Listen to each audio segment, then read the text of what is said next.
తినగానే కరిగిపోయినట్టుగా ఉంటుందంటే అది ఏం స్నాక్ అనుకుంటున్నారు? అది తెలియాలంటే వీడియో ఎండ్ వరకు చూడండి. And please do follow my page అండి. మర్చిపోకండి.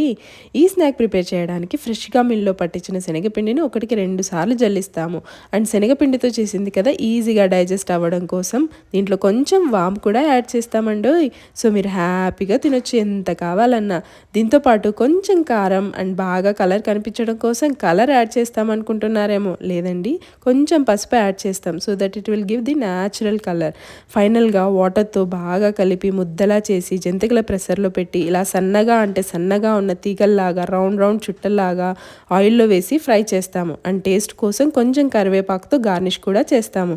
నాకు తెలిసి ఈ పాటికే చాలామంది గెస్ట్ చేసి ఉంటారు కదా ఇది కరకరలాడే సన్న కారపూస అని.